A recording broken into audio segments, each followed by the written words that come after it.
I knew something was off the moment she smiled. That fake too-sweet smile she only wore when she was about to lie. It was a humid Saturday evening in Savannah, Georgia, the kind of night where the air feels thick with secrets.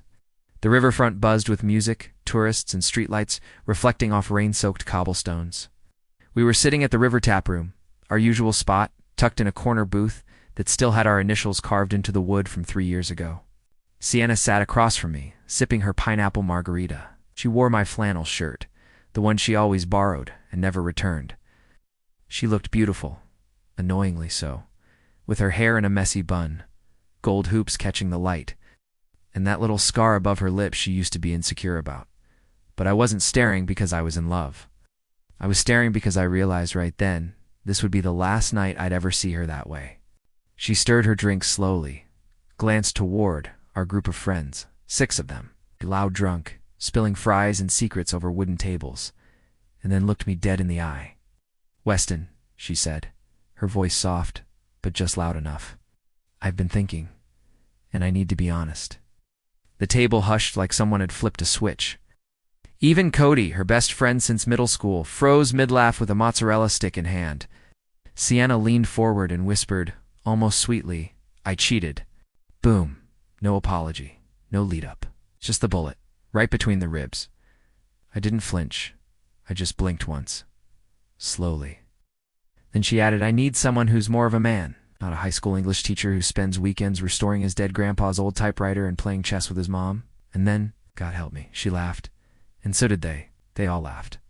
Cody let out a loud damn and clinked his beer with hers. Savage but real.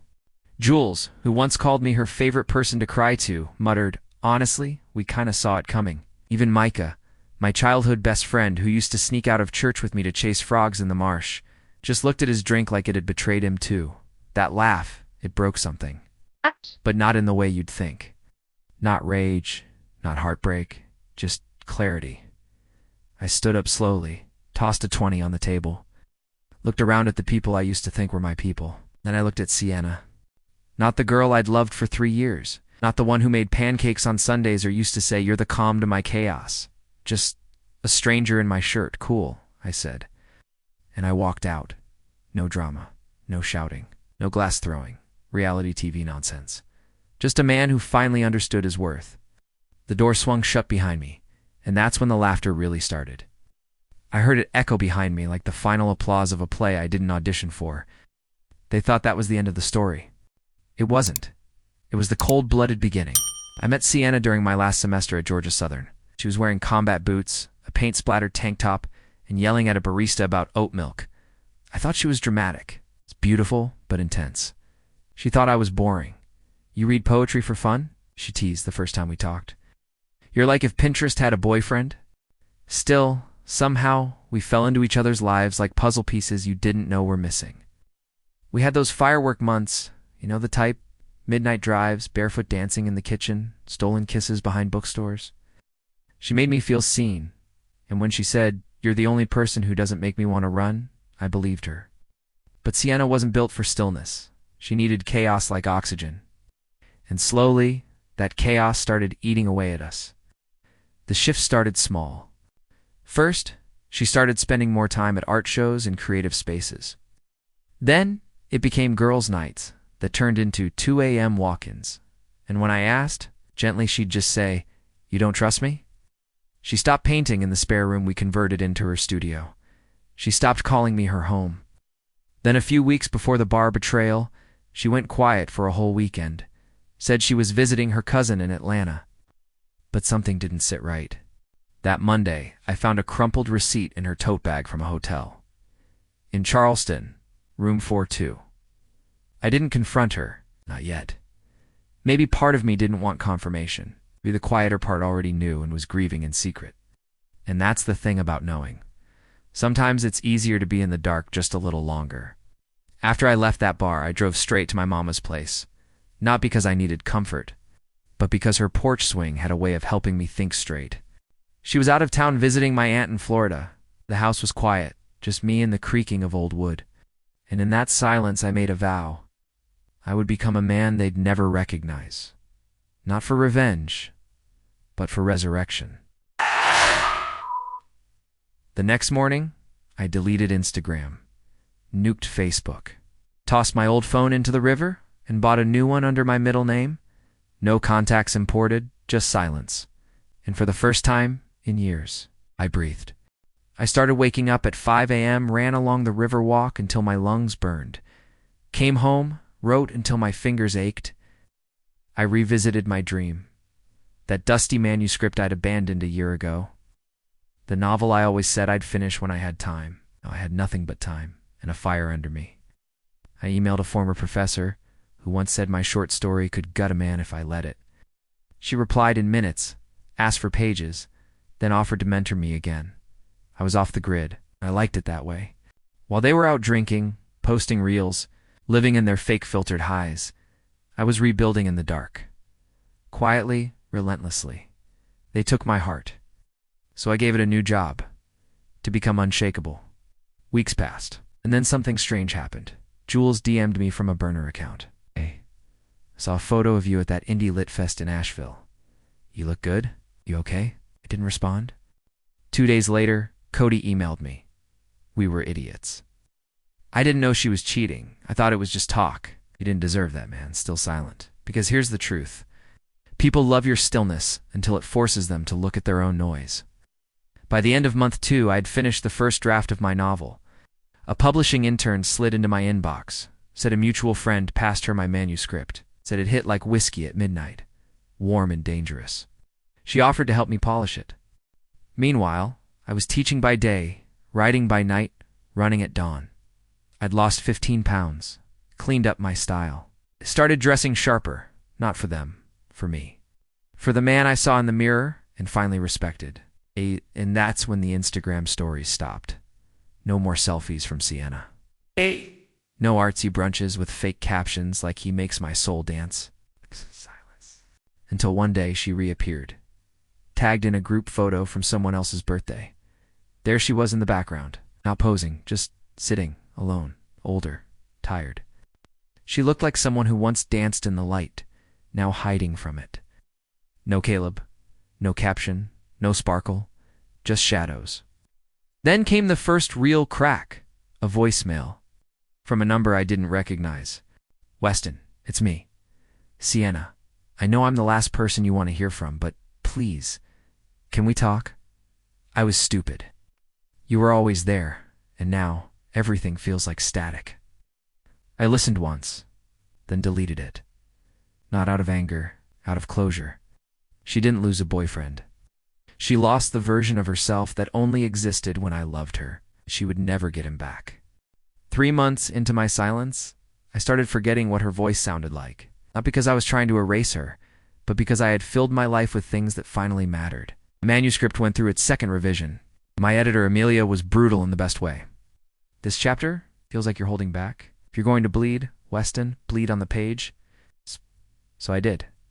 I wrote about betrayal without naming names, about heartbreak without making it poetic. It's about a man who was discarded and found peace in the discard pile. It hit people.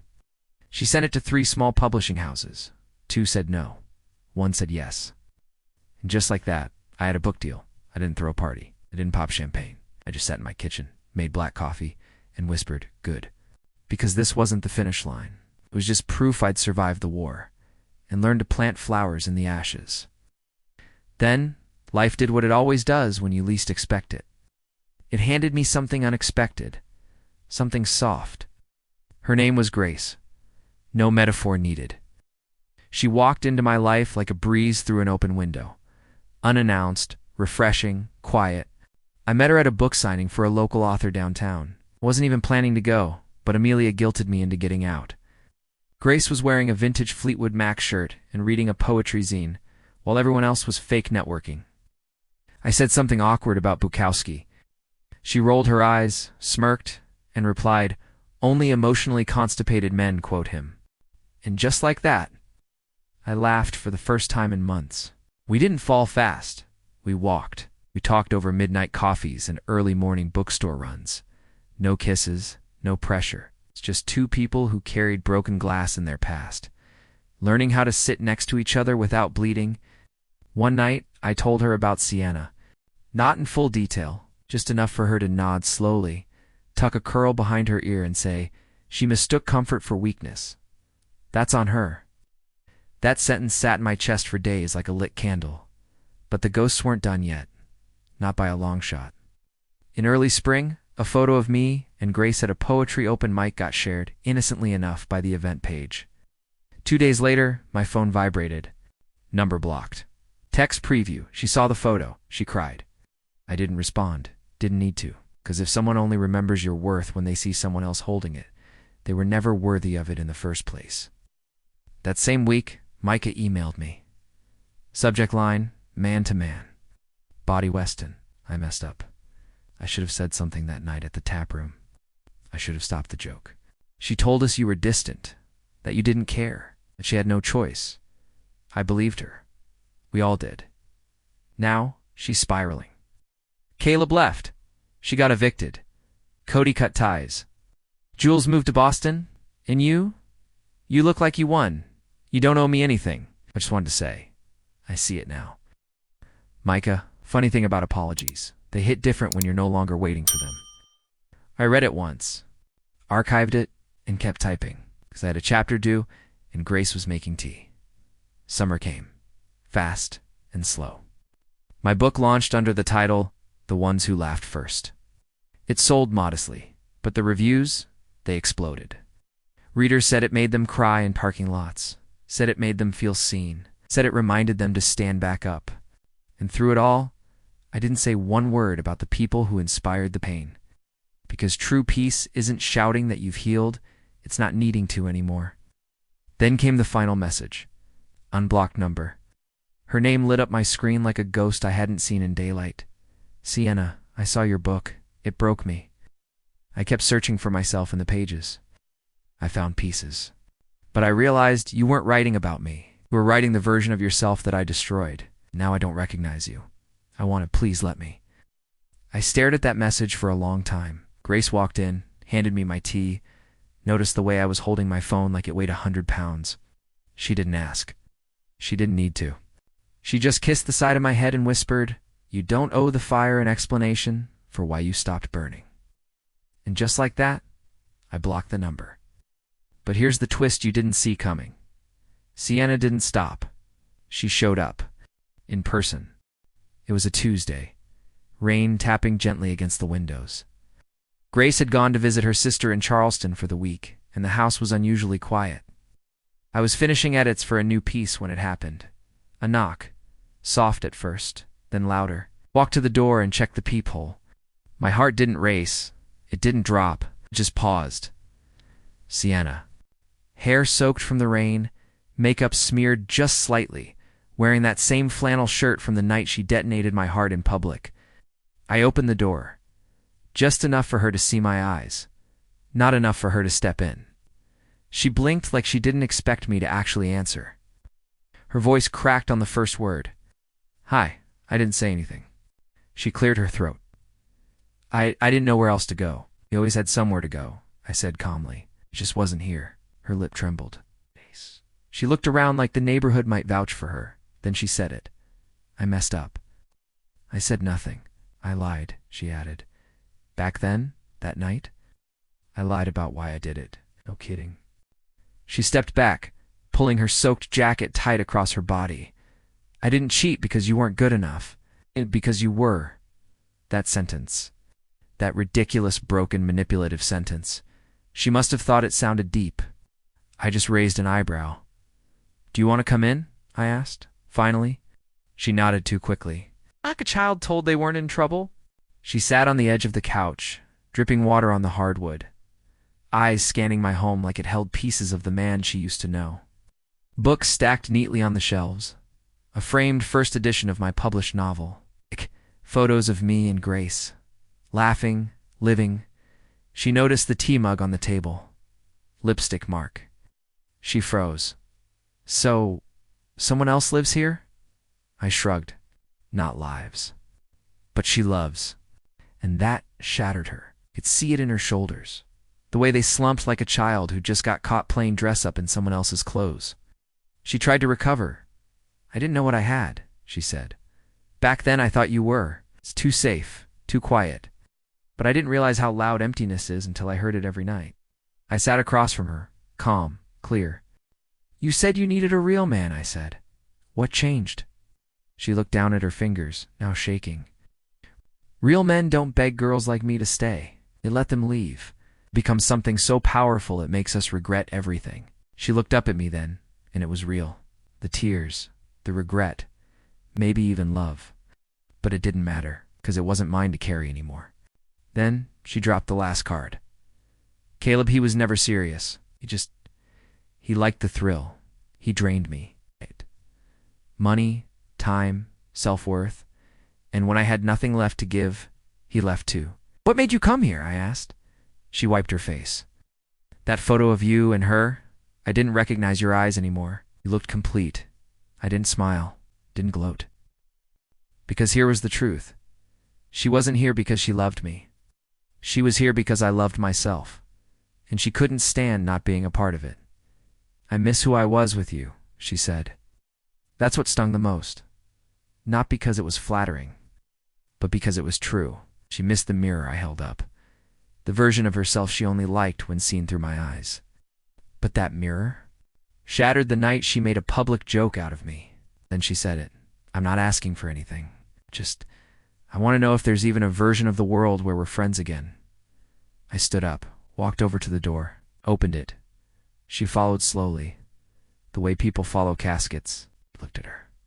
Really looked. Wet hair, hollow eyes, the smirk long gone. Just a woman undone by her own choices. "I hope you find peace, Sienna," I said.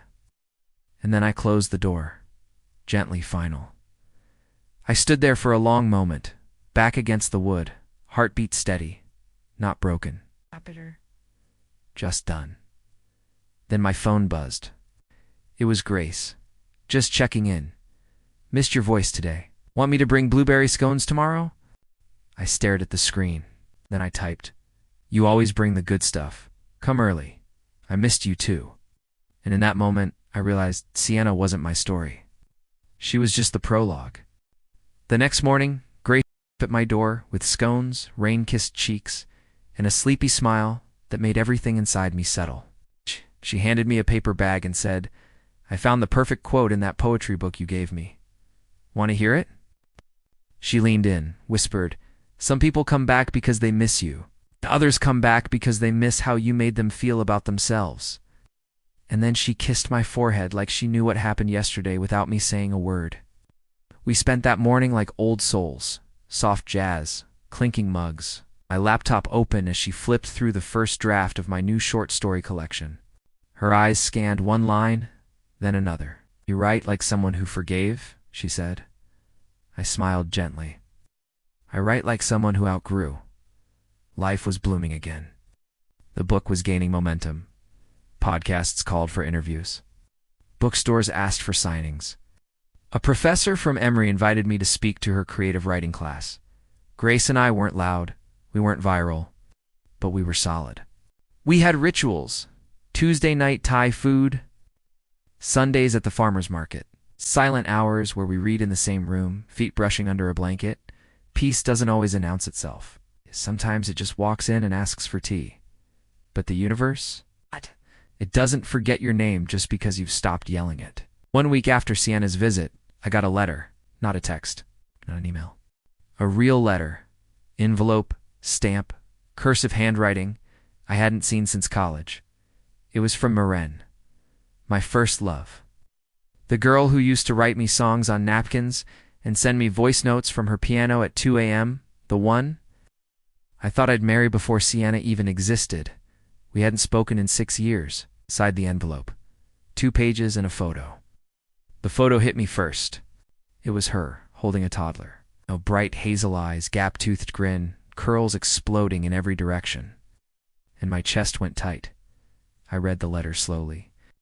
"Weston, I've debated writing this for over a year, but life has a funny way of making us brave when we're exhausted. His name is Isaac. He just turned 3. No, I'm not asking for anything. I just thought you deserved to know.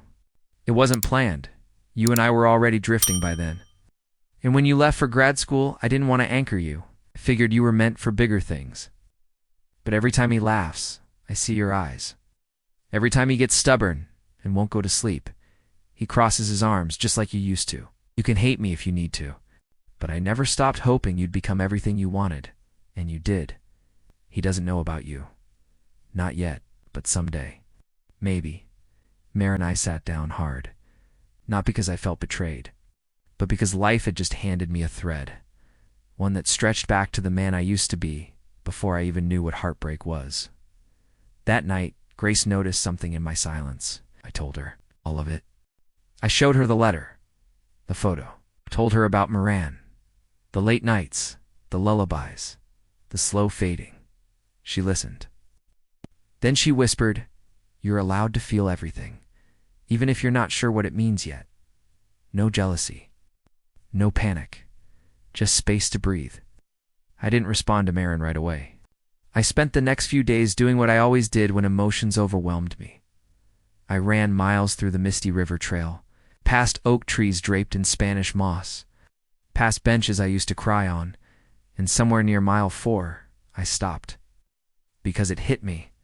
That little boy didn't ask to be born in silence. And maybe, just maybe, he needed to know there was someone out there who knew how to listen. I wrote back, "Marin, I don't hate you. I think I just needed a moment to remember who I was before everything else happened. Thank you for telling me. I'm not sure what this means, or what role you want me to play, but I'd like to meet him, not as a stranger, just as someone who might be more familiar than he realizes." Weston, the weeks that followed were slow and strange. Grace held my hand through all of it, never once asking, "What now?" Just saying, "Let's take it one breath at a time." We met Isaac in a park on a cloudy Sunday. He ran up with a Batman cape and peanut butter on his chin, and when he looked at me, he smiled. That same crooked grin I used to wear when I'd lie about finishing my homework. It wasn't dramatic. It wasn't perfect. It just was. And for the first time in a long time, I felt something settle in a place I didn't know was still aching. Life is messy like that. You burn, you rebuild. Then one day a small boy in a cape reminds you that some of your stories haven't even started yet. Life was finally soft again. It's that kind of soft you don't notice until you realize you're no longer bracing for the next explosion. Grace and I had fallen into rhythm. Mornings with coffee and silence, afternoons writing on opposite ends of the couch, evenings filled with secondhand bookstores, thunderstorms, and forehead kisses. And Isaac, he started calling me West, just West, like a nickname he invented, not something handed to him. He didn't ask who I was, didn't need labels. He just knew I showed up every other weekend with stickers and stories and let him win at checkers. And that was enough. Until the phone call. Tea came on a Thursday evening. I was in the middle of prepping for my author talk at Emory, ironing the only blazer I owned, when my phone buzzed. Unknown number. Georgia area code. I answered. "Mr. Hale," a male voice said. "Yes. This is Officer Tannen from Chatham County. I'm calling in relation to an open investigation involving a Ms. Sienna Brookshire. We have reason to believe you may have been contacted recently." My blood turned cold. "Yes," I said slowly. "She showed up at my home a couple weeks ago. Did she seem distressed? It's unstable? Did she make any threats against herself or others?" I sat down. "What's going on?" The officer hesitated. "I'm not at liberty to give full details yet, but Ms. Brookshire was reported missing this morning. Her vehicle was found abandoned just outside Tybee Island. Inside was a copy of your book, open to a dog-eared page. Your name was written across the inside cover in large, red ink. A beat of silence. Then he added, "We found a note." I don't remember putting the phone down. All I remember is staring at the wall like it might suddenly answer the questions I couldn't form. Grace came home 20 minutes later and knew instantly. I told her everything. She didn't panic, didn't spiral, just sat next to me, wrapped her arms around my chest, and whispered, "You are not responsible for someone else's self-destruction. But guilt doesn't care about logic. Guilt sinks in anyway." The next morning, Officer Tannen called again. They found Sienna alive. She'd checked into a small motel under a different name. When the motel clerk saw the missing persons alert on her phone, she called it in. Sienna was dehydrated, disoriented, but safe. Still, They asked me to come in. Standard questioning, they said. But it didn't feel standard. I sat in the gray interview room for nearly an hour, hands folded tight. When Tannen came in, he slid a photo across the table. It was me and Sienna from college. I hadn't even remembered it existed. She was wearing a hoodie that drowned, her arms wrapped around my neck. I was smiling like an idiot. Like someone who hadn't yet learned what betrayal feels like. Why this picture? They asked. She kept it, he said. Along with several journal entries, some mention you, some mention revenge. Others, guilt. I stared at the photo. She wanted closure, I said. Tana nodded. Did she get it? I thought about that rainy afternoon. The way she looked when I closed the door in her face. She got the truth, I replied. After the interview, I drove. Nowhere in particular, just away. Away from guilt. Away from a version of myself that still felt like it had blood on its hands, even though it didn't do the cutting. 3 days passed. Sienna's parents released a statement that she was receiving psychiatric care. Then, the messages started again. It's not from her. From the public. Strangers on the internet. Apparently someone leaked a part of the police report, specifically the name. Weston Hale. Blog spun it. Mysterious author at center of X's breakdown. Twitter threads speculated I ghosted her. TikTok clips quoted my book, overlaying dramatic music with "He left her in the rain" text animations. Few even tagged me directly. The irony? No one knew what happened at the tap room. No one knew about Caleb. No one knew that I didn't break her. I just stopped letting her break me. The publisher called. We support you, they said, but the press is getting weird. There's a hashtag. Hashtag Weston did it. Hey, we're getting DMIs. I laughed. The kind of bitter laugh that sounds like paper tearing. This is what happens when you become the villain in someone else's redemption arc, I said. Grace stayed calm, supportive. But I saw the fear creeping in. It's not of me, of what the world might do to me. One night I came home to find her deleting old tweets, tightening her privacy settings, muttering things like they don't care about truth, they just want a headline. She looked up. I'm scared for you, she said softly. I pulled her into my arms. I'm not, I whispered. Not anymore. Because when you've survived being torn apart in silence, being shouted at in public feels like background noise. Still the whispers grew. Podcasts began analyzing passages from my book. One blog claimed Sienna was the real victim, that she tried to warn me she was spiraling and I weaponized my silence. Another accused me of exploiting heartbreak for profit. Only a handful came to my defense. One anonymous comment hit me the hardest. Funny how the world forgives women for exploding, but vilifies men for walking away quietly. Then came the real bomb. An anonymous Instagram account posted a photo I hadn't seen in years. It was Sienna, in bed, half naked, and next to her, me, asleep. It had to be at least 4 years old. Taken without my consent. Never shared before, the caption read. The man behind the bestseller. The truth they won't publish. Grace saw it before I did. She sent me a screenshot with one word. Wow, I called her. Immediately, she answered, but her voice was cold. I just needed a minute, she said. I know it's not your fault. I know. It's just, this isn't what I signed up for. I wanted to scream. Not at her, not at Sienna, just at the universe for letting it happen again. The laughter, the mockery, the twisted truth. All of it echoing that same night at the tap room. But this time, I didn't run. I didn't hide. I posted one thing, a black screen. White text, I will not explain my healing to those who celebrated my hurt. If that makes me the villain, so be it. At least I'm free. Comments exploded. Some called it cryptic genius. Others said it was gaslighting, but I didn't care, because that wasn't for them. That was for me. Later that night, Grace came over. She didn't say anything, just walked in, sat beside me on the floor, and put her head on my shoulder. And in the silence, she whispered, "Please don't ever let this change who you are." I kissed her forehead. "It won't," I said. "Because the thing about skeletons in your closet, they only rattle when you try to pretend they're not there. But if you leave the door open, they lose their power." By the end of the week, hashtag Weston did, it was trending. Not #1, but high enough to show up in everyone's Explore tab. Edits of my old college photos surfaced. Grainy clip from my Emory guest lecture got misquoted. twisted into toxic masculinity masked as healing.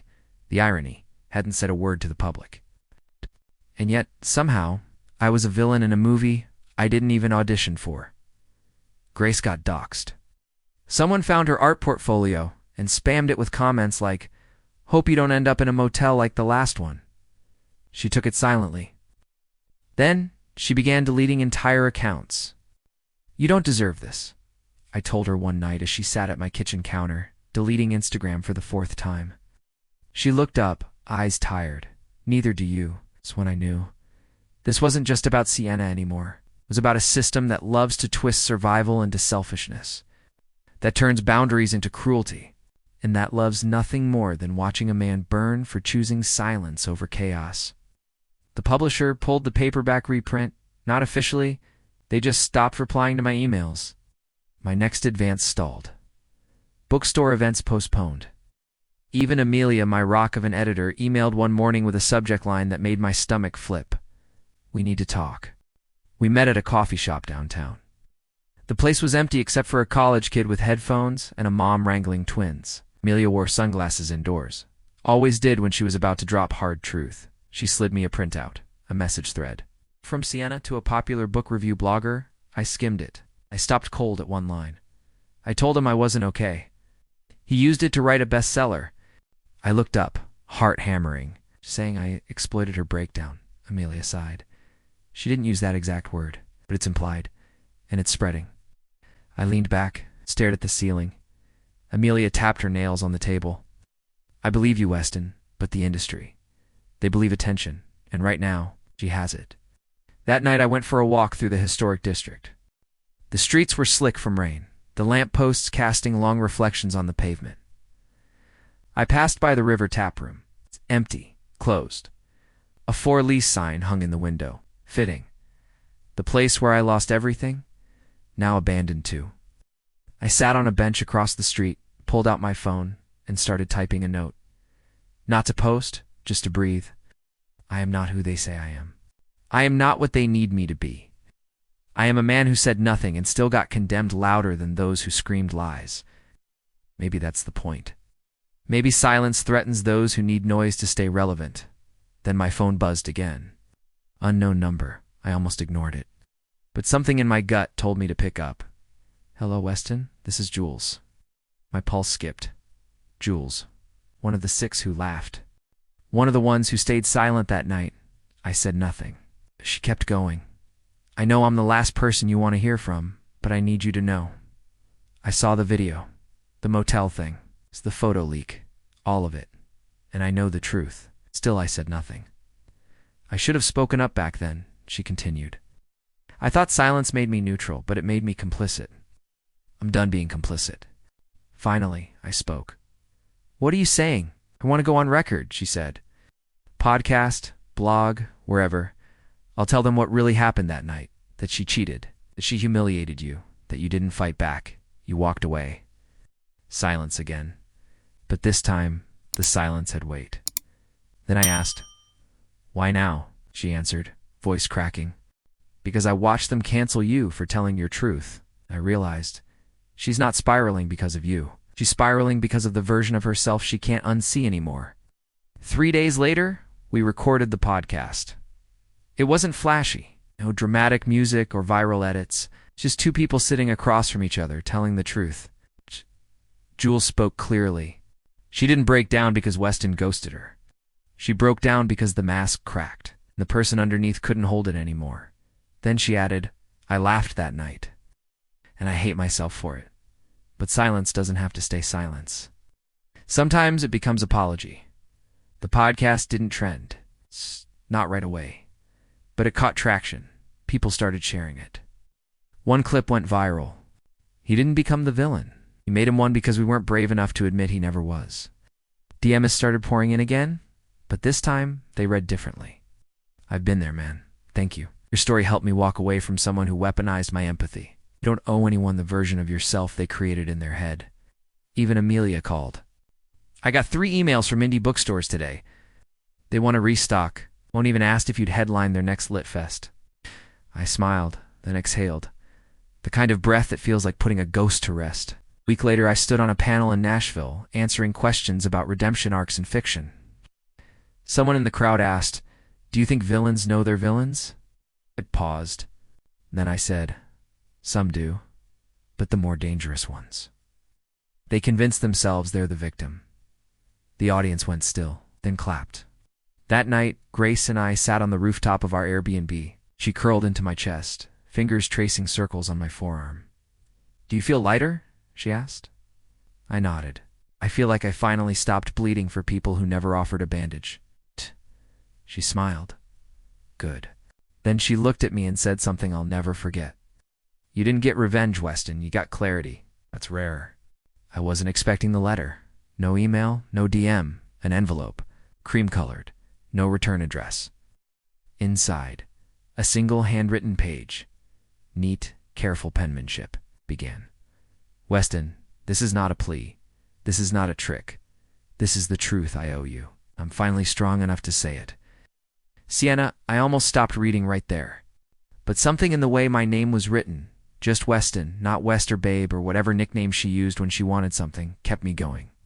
She wrote about everything, how she'd been spiraling for over a year before we even ended, how Caleb was a reaction, not a choice, a way to blow everything up before it crumbled on its own. She admitted the taproom night was rehearsed. The smirk practiced. Even the cheating. She claimed it was a weapon I sharpened. "Because I thought you'd never leave unless I gave you a reason." She said her biggest fear wasn't losing me. It was being with someone who saw her fully and still expected her to grow. And then came the part I wasn't ready for. "I kept hoping you'd lose your mind. Break, fight, be angry. That way, I wouldn't be the only monster, but you smiled, you walked, you healed. And I've never felt smaller." I put the letter down, not because it hurt, because it didn't, not anymore. 2 days later, I got a text, unknown number. "It's time, just a sentence. Can I say it to your face? Just once?" I didn't respond right away. But after a long walk, under a peach-colored sky, I did. "One coffee. Public place, that's it," she replied. "Thank you." We met at a diner near the marsh neutral ground. She looked older. Not in a tired way, in a human way. No makeup, hair pulled back. A book in her hand, not mine. She stood as I walked in, didn't hug me, didn't smile. She just nodded. "Thank you for coming." I sat down across from her. The table was sticky with syrup. The air smelled like bacon and bleach. It felt real. That mattered. She didn't waste time. "I lied to people," she said. "About you, about us. Because the truth was too ugly to say out loud, that I hurt the best person I ever had." I stirred my coffee slowly, watched the cream swirl like a storm calming. "You know what's crazy?" I said. "You didn't just break us. You broke people's faith in quiet men." She flinched. Good, because it was the truth. Then she slid something across the table, a printed blog article, from one of the toxic gossip pages. She circled a paragraph. A quote she had allegedly given. "Weston Hale manipulated my mental health for content." "I never said that," she said softly. "They pulled pieces from an old private message and twisted them." I looked at her. "Believe you," I said, "but I also don't need to." She blinked. "Do you mean I'm done being responsible for how the world sees me?" I replied. "Let them think what they want. I'm not playing anymore." Her eyes welled up, not crocodile tears. Real ones. The kind that only come when regret meets clarity. "I never deserved your love," she whispered. "I know," I said, and then we sat in silence. The server brought pancakes. She didn't touch hers. I did. I've always liked pancakes. As I paid the bill, she reached out, barely touching my hand. "Weston," I turned. "If you ever write about me again, make it honest. Even if I come off as the villain." I nodded. "I already did." Then I left. This time, without looking back. That night, I read Isaac a bedtime story. He curled up in my lap, tracing the cover with his little finger. He didn't care about hashtags, didn't care about betrayal or podcasts or public image. He just cared that I was there. And I was. Fully. Later, Grace and I sat in bed, scrolling through photos from the Nashville panel. She pointed to one where I was laughing mid-sentence. "I love this one," she said. "Why?" I asked. "You look like a man who knows he's not broken anymore." I kissed her shoulder. "I'm not," then I whispered. "I think the storm finally passed." She smiled. "But Weston, yeah? What if it rains again?" Stared at the ceiling. then answered softly, "Then I'll just hold your hand until it stops." Fall arrived in Savannah like a gentle exhale. The mornings turned gold, the air crisped. The marsh grass shifted from emerald to amber, and life for the first time in years felt not just stable, but deeply still. Grace and I moved into a little cottage near Isle of Hope. Not for any grand reason, just because we wanted mornings by the water, books by the window, and space for Isaac's toys when he visited on weekends. Yes, he visited. It's not officially mine, but slowly, somehow, he became. Marin and I kept things honest, no expectations. Just shared responsibility, coordinated birthdays, and stories about his latest obsession. I didn't step in as dad, I stepped in as present, and that was enough. The book, it made a quiet comeback, not viral, not explosive, but steady. It started popping up in therapy offices, passed from hand to hand. Readers tagged me not with memes or gossip, but with paragraphs. This chapter made me finally block my ex. I read this and cried in my car for 20 minutes. My brother never talks about feelings, but he read your story and said, "I felt this and that." That meant more than trending hashtags ever could. One afternoon, I sat alone on our front porch. Grace was painting in the sunroom. Isaac was inside napping. The wind rustled the pages of my notebook, and I realized no one was asking questions anymore. The noise had died down. The rumors faded. Even Sienna, as far as I knew, had started fresh out west. She never wrote again, never called, and I was okay with that.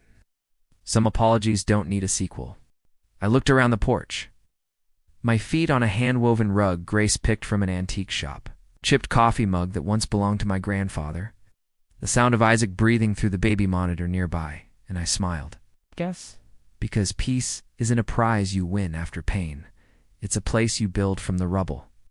Then I opened my notebook, and I began writing something new. Not fiction, not a novel, but a letter. To anyone who's ever been where I was. To the man who left the tap room. To the woman who chose silence over begging. To the friend who watched betrayal unfold and said nothing, and wants to be brave now, it read. You will not always be the villain in someone's story. But if you are, let it be because you told the truth they didn't want heard. Let it be because you stopped apologizing for your peace. Let it be because you stopped bleeding for people who only watched. Forgive them. Not for them, but so you don't carry their noise into your silence. And if they ever come back, knocking on the door they once slammed, don't answer with bitterness. Answer with distance. The kind of distance built by healing, by joy, by the kind of love that doesn't ask you to shrink. And when they say you changed, look them in the eyes and say, I had to. You didn't leave me the way you found me. I closed the notebook. The sun was setting, streaks of lavender and gold over the water. Grace stepped outside and leaned against the railing, arms folded, smiling like she always did when she knew I'd written something that would matter. I looked at her, then looked past her. Toward the future, toward all the stories I hadn't lived yet. Toward peace, not as a reward, but as a rhythm. And now, to whoever's listening, watching, reading, let me ask you this. When they finally realize who you were, will you still be standing where they left you? Or will you be somewhere they can't even reach anymore? Tell me below, 'cause your story matters too. And sometimes, closure isn't a conversation. It's a life well lived without them.